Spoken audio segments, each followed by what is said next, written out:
तो भारत की राजनीति में अब तक 2 ऐसे राज्य भी रहे जहां फिल्मी सितारे मुख्यमंत्री के पद तक पहुंचे। ये राज्य हैं तमिलनाडु और आंध्र प्रदेश। आंध्र प्रदेश में जहां एनटी रामाराव राज्य के मुख्यमंत्री रहे, वहीं तमिलनाडु में एमजी रामचंद्रन, करुणानिधि और जयललिता जैसे सितारे फिल्म के रास्ते राजनीति के सत्ता के शीर्ष तक पहुंचने में कामयाब हुए। यानी अब दिखाते हैं आपको सितारे जो बने मुख्यमंत्री।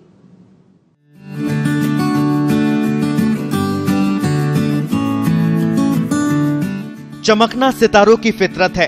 फलक चाहे जो भी हो, चमक बिखेरना उनका काम है। सिनेमा हो या राजनीति, सपने दोनों में दिखाए जाते हैं। जनता सब जानती है, लेकिन सपने देखना जनता की फितरत है। यही वजह है कि अभिनेता जब नेता बनता है तो जीत की गारंटी मानो पक्की हो जाती है। पार्टियां इसलिए अभिनेताओं को आजमाती है। बड़े बड़े अभिनेता नेता भी बने। दक्षिण भारत में तो अभिनेता ही नेता होते आए हैं और यहाँ से तो कई अभिनेताओं ने मुख्यमंत्री तक का सफर तय किया है। मारुदुरै गोपालन रामचंद्रन का जन्म 17 जनवरी 1917 को हुआ था। उन्हें एमजीआर के नाम से भी जाना जाता है। वे तमिल फिल्मों के अभिनेता और राजनीतिज्ञ थे। साल 1977 से लेकर 1987 में उनके निधन तक वे भारत के तमिलनाडु राज्य के मुख्यमंत्री थे। उनका जन्म श्रीलंका के कैंडी नामक स्थान पर हुआ था। वो लगातार 10 साल तक तमिलनाडु के मुख्यमंत्री पद पर रहे।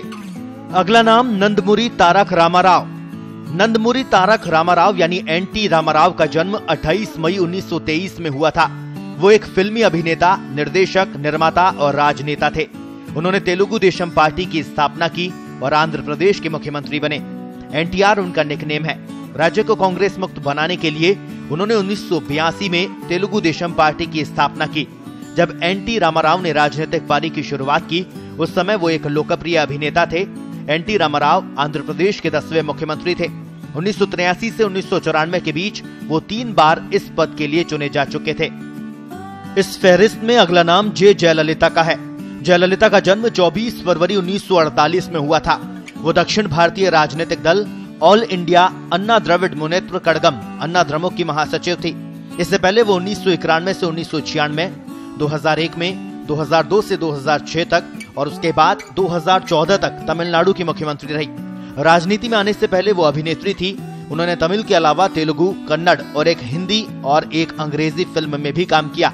जयललिता ने 15 साल की उम्र में कन्नड़ फिल्मों में मुख्य अभिनेत्री की भूमिकाएं करना शुरू कर दिया था।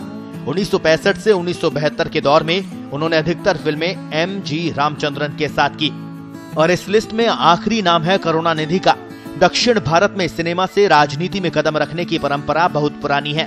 5 बार तमिलनाडु के मुख्यमंत्री और 12 बार विधानसभा सदस्य रहे डीएमके प्रमुख करुणानिधि भी इसी तरह राजनीति में आए। भारतीय राजनीति में एक अलग ही पहचान रखने वाले करुणानिधि तमिल सिनेमा जगत के एक नाटककार और पटकथा लेखक थे। इसलिए उन्हें प्रशंसक उन्हें कैलेनर कहकर बुलाते थे, यानी तमिल कला का विद्वान। पहली बार करुणानिधि ने 1969 में मुख्यमंत्री पद की शपथ ली थी। इसी साल डीएमके के संस्थापक सीएन अन्नादुरई की मौत के बाद करुणानिधि के हाथ में पार्टी की कमान आई।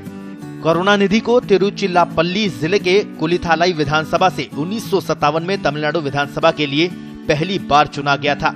हालांकि राजनीति के ये तमाम दिग्गज अब इस दुनिया में नहीं हैं, लेकिन सिनेमा से सियासत तक के सफर में इनका इकबाल हमेशा बुलंद रहा। यही कारण है कि जनता ने भी इन्हें हमेशा सर आंखों पर बैठाया। वर्तमान में जिस तरह से सिने अभिनेता राजनीति में भाग्य आजमा रहे हैं, उस तरह से आने वाले दिनों में कुछ और नाम भी मुख्यमंत्री की कुर्सी तक पहुंच जाए तो कोई आश्चर्य नहीं होना चाहिए। ब्यूरो रिपोर्ट, पत्रिका टीवी।